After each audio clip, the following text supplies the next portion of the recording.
beautiful East Tennessee in the foothills of the Smoky Mountains. You are listening to the Sherry Voluntary Show, and I certainly do appreciate you spending your time with me today.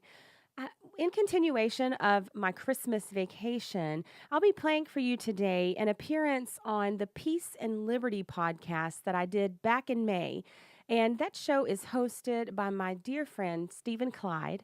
And he's taken a little hiatus, but he will be back in January with some new shows. So we look forward to seeing him then, and we hope you enjoy today's show. Take care. The Peace and Liberty Podcast, Episode 8.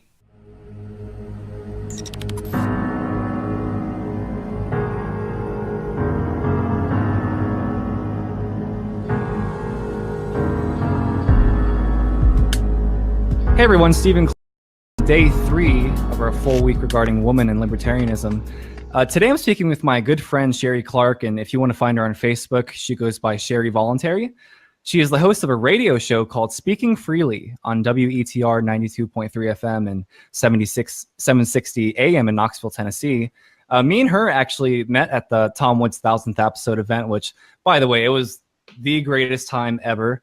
Can't express that enough, but I met hundreds of people there, and one day was really simply not enough. And funny enough, Sherry, I remember we were all sitting out in the patio by the pool, and I think you stayed with us till at least like 3 or 4 a.m. But I remember I didn't go to bed till like 7, 8 a.m. Just the conversations just kept going and going. But, yeah, what a blast. But you were recently on the Tom Woods show, which is awesome. I'm glad you got on. And I'll link to that as well. But you had amazing feedback for that video. If you go look at the comments, like people are really wanted to hear that message. But see, there's this myth that libertarianism is a white male movement. And while statistically that may be true, that doesn't mean liberty is only for white males. Come on, that's ridiculous. It's the exact opposite. Libertarians, well, true libertarians, judge others in terms of character and what an individual has to offer. That's why you constantly hear them talk about individuals and individualism. But it's really leftists that are desperate to put people in groups, the endless identity politics. We could go on, but we'll try to sort some of that out in our discussion. But Sherry, thanks so much for coming on. Thanks for having me. It's good to talk to you face to face again. Yeah, it's good seeing you again. I guess first off, tell us a little about you, your political background, how you came to libertarianism. Let's hear it. Well, I was pretty much a neocon for most of my young adult life. I've always been sort of a hippie, artsy type, but when it came to my politics, I was super conservative. And then I moved to Tennessee. I'm from Tennessee, but I had moved back about 15 years ago, and I started hearing Neil Bortz out of Atlanta. He was a libertarian. How do you spell that name? I think it's Bortz, and he wrote the Fair Tax book. Okay, yeah, we'll link to that. Yeah, and so I heard that on his show, and I also heard about eminent domain, and that was what really got me started thinking about the government and the state, its place in our lives, and from there, and also before that, the Patriot Act sort of had woken me up a little bit. It was a bit scary, but then I was just able to kind of lull myself back to sleep. Well, this is what we have to do because we have to stay safe, right? So right. That's how I came to libertarianism, anyways. Although I was never a part of the party before the last 8 months, but I was more of a person who called themselves a libertarian, but I had no idea there was a philosophy for a long time. That specifically is why I wanted to start the show, because I talked to so many libertarians and they've never read Rothbard, they've never read anything. They've never read anything, and they still have these vociferous opinions, kind of like we do, but with knowledge. But it's crazy. It doesn't matter whether you're a libertarian or a leftist or a conservative. Generally, most people involved in politics don't do their homework, which makes it easy to get involved in politics and make a difference. But yeah, I totally agree. Yeah, it's easy to come to libertarianism or the Libertarian Party anyways with that same sort of party mentality of these are my guys and think about only issues. But the beauty of libertarianism from philosophy is that it really gives you a foundation that can inform your morality. And so issues don't matter so much. You can just I can hear just about any issue and pretty much know right off the bat where I'm going to fall on that for the most part. I mean, there's always some nuance with things, but for most issues, it's pretty simple. It's funny. Ayn Rand is known for hating libertarians because she thought their philosophy didn't have a moral starting point. When I think it's the exact opposite. I think the non-aggression principle and the idea that people have negative rights, that's the axiom libertarians start on. I mean, that is a moral philosophy. So I think Ayn Rand kind of got it wrong there, but yeah, I would say, just to kind of go off a little bit here, I'm maybe off track a little, but please do. The non-aggression principle, as beautiful as it is, I mean, it's basically the golden rule, right? I mean, that's pretty much similar. And as wonderful as it is, I think sometimes people kind of think that's all there is. Like, well, there's the non-aggression principle and that's it. And that it's like the end of morality. But for me, it's kind of the beginning of morality. It's like the foundation that you lay and then everything on top of that. So I can agree with that. I can definitely agree with that. I mean, there's definitely way more to libertarianism than just the non-aggression principle, but it's like, where does your philosophy start from? And I think libertarianism starts from a sound starting point versus everything else. Yeah, absolutely. It's, the fact that it starts with you really as your own personal property, that you are. And I know I've talked with people who they don't like that idea of self-ownership. They call it a contradiction. Yeah. I mean, yeah, they say it's slavery. And I'm thinking, well, if you don't own you, then who does? Like somebody has to own you, basically. You have agency, right? And you can act on your behalf. So that means that you own yourself. If you don't own yourself, then I don't know what they think you are. Like, I don't get that. Yeah, no, it reminds me of Rene Descartes. He's had that famous quote, "I think, therefore I am." Well, that was a stark realization because if you read Descartes, he was a very, very troubled person. I mean, he didn't really want to concede that there's any truths at all. And his only truth he could conceive of was that I think, therefore I am. So the idea that we're in control of our own thoughts and our own behaviors, I think that's a pretty good sign that we're all individuals and that we're all different and idiosyncratic with our views and our perspectives. And it's Murray Rothbard that really said you have to be free to be able to be an individual. It can't be the opposite. So, yeah, we're having a great conversation already. I knew we would. Yeah, I was just interviewing Anthony Samaroff today, which I know you just recently had on the program. Yeah, my episode just came out today. Well, we're recording this for a later date, but yeah, Anthony Samaroff was on episode 3 for me. Yeah, and he's great, and I can't think of it now. It's man is plagued by freedom, I think was one of the quotes he had in his book. It's something to that effect, and it's really true. People often, when we talk to them, they'll say, well, libertarian anarchism or libertarianism even is you guys are idealists. You think it's going to be utopia. And that's not it at all. It's about agency. It's about who has agency in your life. And, I hope that people don't believe that we're going to end human suffering with a libertarian society because it wouldn't. One thing Tom Wood pointed out on the show one time, and it made me think for just a really, really long time after he said it, he talked about how Murray Rothbard would think about this issue that, should we be extremists and only accept zero taxes versus any tax cuts? And that's not what Murray would say at all. Murray would say that, of course, accept any tax cut you can, but what is your ultimate goal? Right. Is your ultimate goal to end rape completely, or is it to end 9 out of 10 rapes? Right. The goal is obviously to end all rape, just using that as another comparison. So the goal with taxation is to get to no taxation, but that doesn't mean you would be against any progress. So that's right. that's the biggest misconception. It's just when Murray talks about getting rid of all government, he's talking about a moral principle that on principle government doesn't have any resources of its own. Everything it has, it once took from somebody.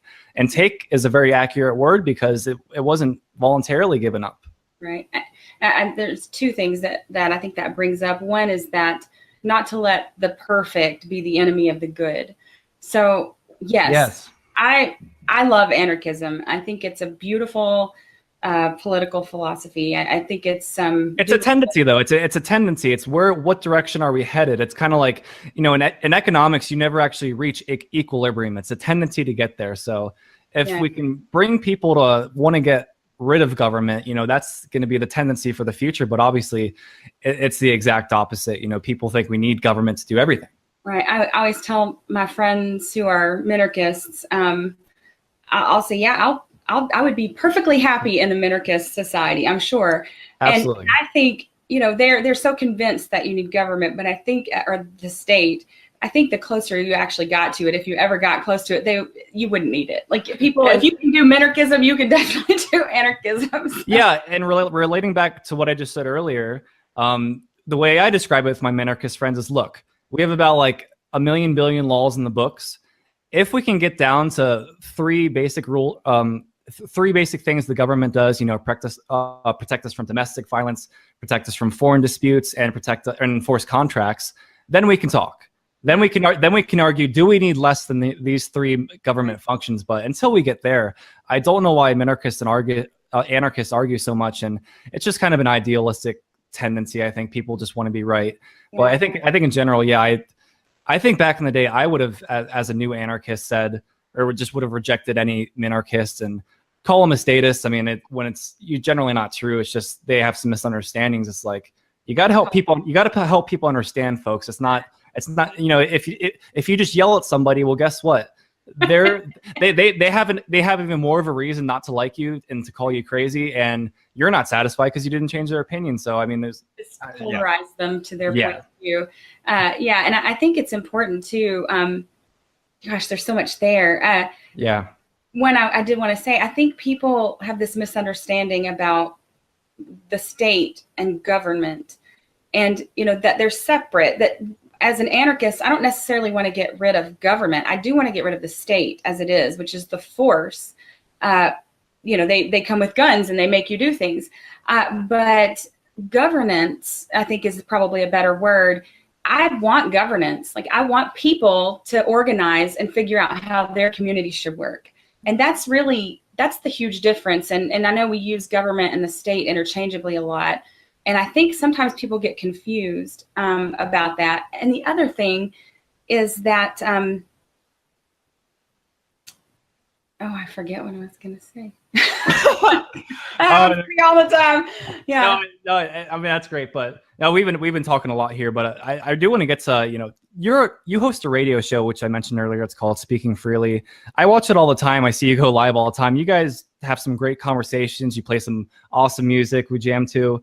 But tell me more about how you got into doing that, because obviously it's not something everyone ends up doing, like, being a part of a radio show. I mean, what I'm doing is a very niche kind of field where I remember I put myself in a camera one day. I said, what would a podcast look like if I did it? And I recorded a video, and it was just like, and an idea just grew and grew and grew. And I'm an OCD person. If I want to do something, I do it right, So how did you get into this? I'm really curious. Well, it honestly came from me getting involved in the Libertarian Party, which, for what it's worth, I'm still not the craziest about the party in every aspect, but for community, it's really great. And I love the people in the party, and there's a lot of good talk. I get to talk to people about libertarianism, which I love. So Justin Cornett, who is now my co-host, he is the regional coordinator around here, and he found me on the internet on Facebook, and he said, "Hey, let's have a beer and talk about you coming and joining the Libertarian Party." And I was like, "No, thanks. I don't want to do that." Honestly, it's been one of the best things that I probably ever did for myself.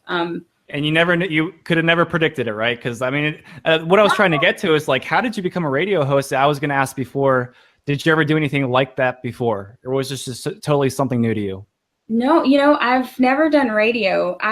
When I was in school, I did like public speaking. I enjoyed, forensics. I'm one of the rare extrovert anarchists, or libertarians. So many of them are introverts, and I'm pretty extroverted. So I always enjoyed doing speech competitions and things like that. So yeah, that was a long time ago, and in a group I was involved with before I did teaching sometimes, but that was never, it's radio is kind of a different animal. I can imagine. Yeah. And joining, getting involved with the Libertarian Party, and then the city, Knox County, coordinator, Josh Eckel, called me one day and said, "Hey, you want to do a radio show with us?" And so that's how we got going. And it started out, he and myself and Alexander Shaw, we started doing it together, and they work full-time jobs as well. I'm home with my kids.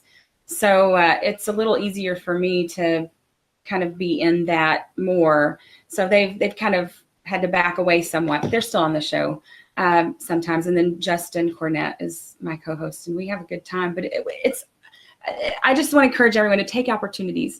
Take opportunities when you think, sometimes just go for it. And it's changed my life, really.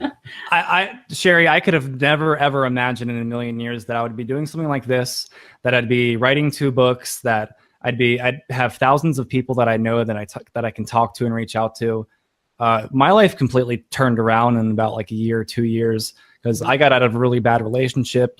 Same old ordeal most people go through. You have a hard time in your life, and I really had to pull myself out of that. And I could have never imagined that this is where I ended up. And it's just funny how life is sometimes. Yeah, it really is. And that's the thing.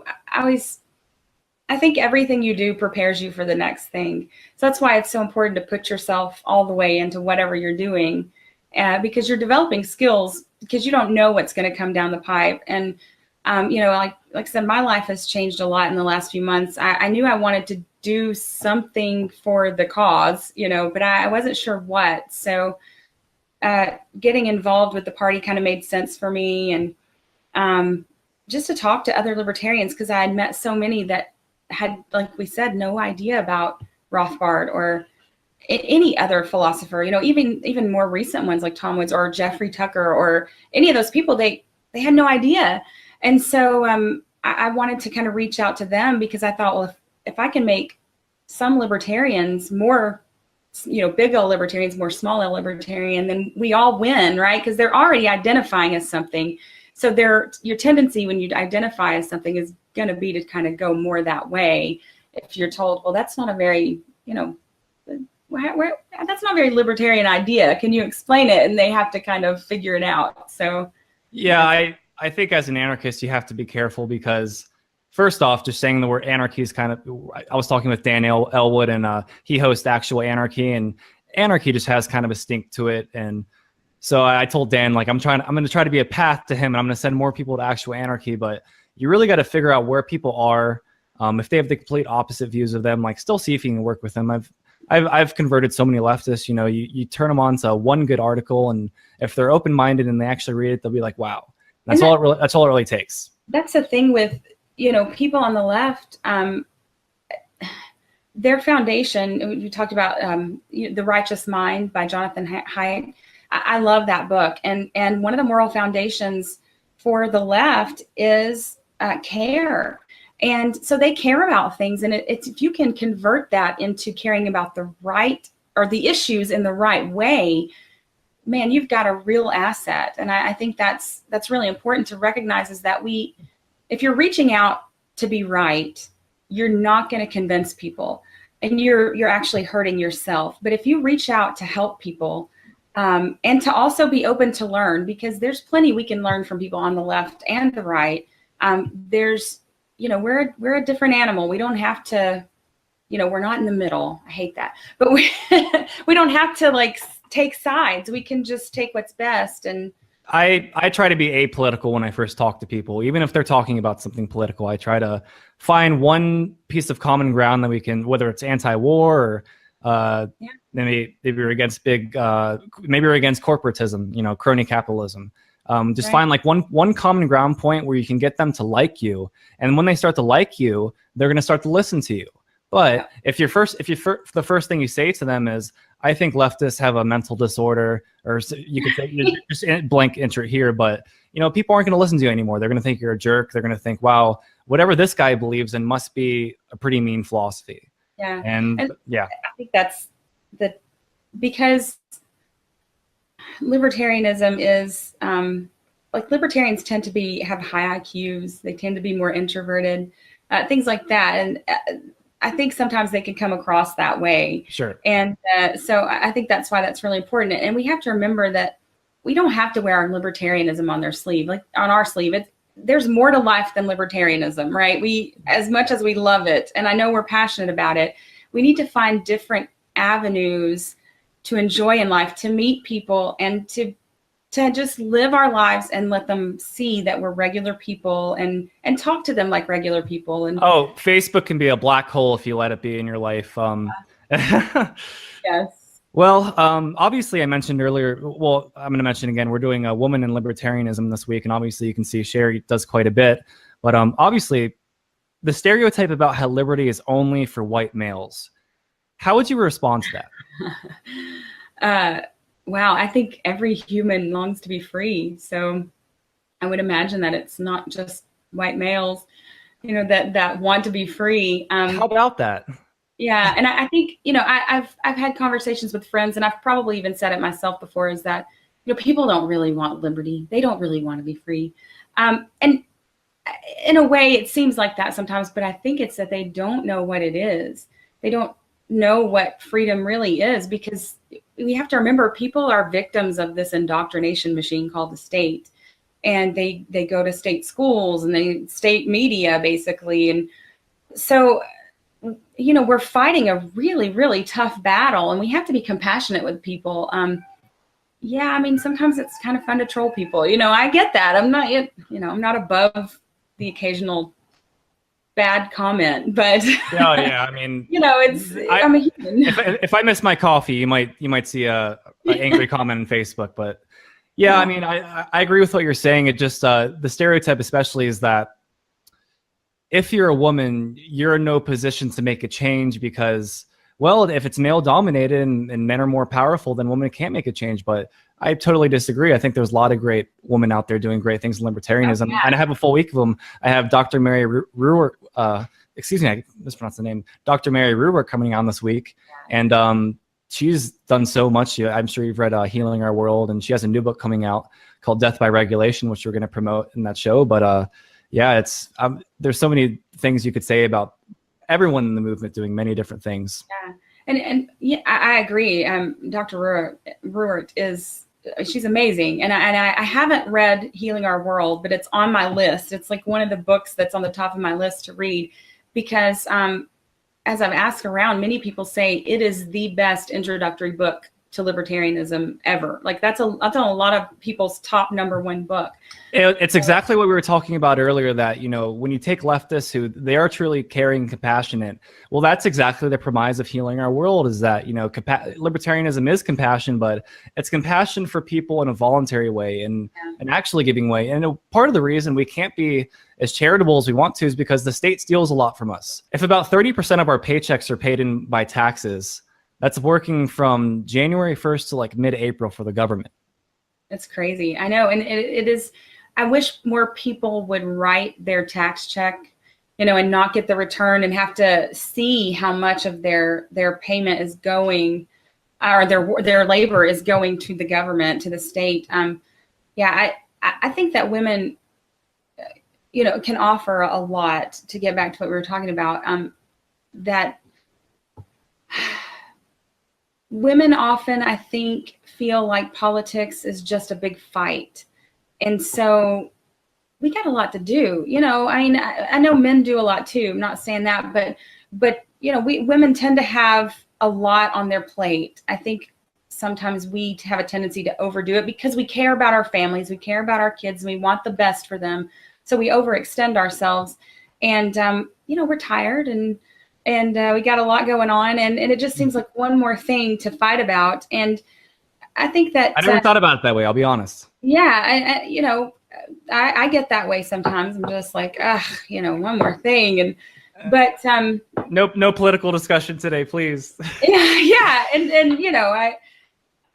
I'm a little different than most women. I really am interested in politics, but I think it's just a matter of helping women to see how it really can improve people's lives, and that we have to make it personal for women. Like, they just have to understand that economics is how life works. And if you can make that connection for women, I think you're so much more, there's so much more involvement from them. And just that, women, we are more emotional creatures, I would say, for the most part. And there's nothing wrong with that. And I think that's one of the things that's kind of missing in libertarianism. Like we talked about, it's male dominated. Jonathan Haidt says it's the most male of the political philosophies. It's very reasoned, very logical, but it can seem very cold. And women can bring that kind of warmth back to it, because there is that component where, yes, we're individuals, and yes, we have agency in our own lives, or we should have agency in our own lives, but we are humans as well who need communities. Families are wonderful, and so I think that we can kind of help add in that component and have that good balance of logic and emotion, because they're both important. So I think a lot of men, especially in the liberty movement, they really care about what women think. And I think men kind of get blamed unfairly a lot of times for why there aren't more women in the movement. And I just think it's that we've not branded things very well sometimes, that and maybe we needed to do that. Maybe the liberty movement just needed to establish those hard facts and then move forth from there. But in the beginning of the liberty movement too, we have a lot of amazing anarchist women that were writing. I can't remember, Wilder was her last name, Rose Wilder or something. She was the Little House on the Prairie writer's daughter. And she was an amazing libertarian. Really? Yeah. She, she basically put a lot of the men to shame that were in the beginning. Well, I tell you what, I'll put something in the show notes. I'll put something for the links. I'll add that to the links. I wish I could remember her name. It drives me crazy. But there have been women who've been very prominent. And I don't know why it clicks for some of us easier than others. I have an idea, but it does. And I think it just is going to take a little bit more work to get more women on board. But I think the more women we get on board, the easier it's going to be. So I'm really proud of the men in libertarianism in a lot of ways, that I think they really do care and they really want women to come on board. Absolutely. But just bridging that gap, I think, is going to be a huge thing for us. I guess how I wanted to end this, and I'm going to ask this question to all my guests this week, and if it comes out good, I want to hopefully splice it all together and make a video later. It'll come out really cool. But the question is this: what would you personally say to someone that said, libertarianism is male dominated and there's nothing women can do for it? Wow. And be harsh. This is a time for you to be harsh against someone that said that to you. Sure. I agree. It is male dominated. And I think that I don't think there's a reason for that as far as any kind of design by anyone to keep women marginalized or something. But I think it's just a matter of branding. And I think that, individual rights are a very justice-oriented thing, very, solid, and can be kind of cold logic. But I think that women, if we just brand things a little differently, I think we can bring women into it. And I think that, we don't want to bludgeon people. And I think women feel bludgeoned sometimes by men and their desire to teach us, and I know men don't like to be nagged, and I don't like to be told what to do. I think a lot of women might be like that, but I especially don't like to be told what to do. So sometimes I'm a little resistant to that. But I just think that if we reach out to people with a little more tolerance for where they're at, and, I think for men, one of the biggest maybe tips that I would give is, don't blame a woman for feeling about a situation, saying, I feel this way. And even if she's wrong, it's okay to have feelings. And those feelings can be properly put in context with the right teaching, but you have to be an evangelist before you're a teacher, right? So you have to kind of draw the emotions. And I think people, and I know I've done this before too, sometimes we're trying so hard to win this argument in this conversation that we really hurt our chances for having the next conversation. And that's what we really always should be thinking about, is having that next conversation. So we want to establish a credibility with people by making it okay and safe for them to come talk to us. We're not going to just yell, call them a statist and tell them they're violent and, you want to put, violence against me. Oh, I always stress when I'm talking to somebody, it's like, I'm not attacking you, I'm attacking the ideas. Yeah. I think it's the ideology that's violent. I've never claimed that anyone went out and did something. It has nothing to do with that. Yeah. But keep going. And they may, there are times like the draft, for instance, had conversations just recently about that. And, the people, their emotions are very tied into it. And we have this sort of civil religion that's sort of tied in with it.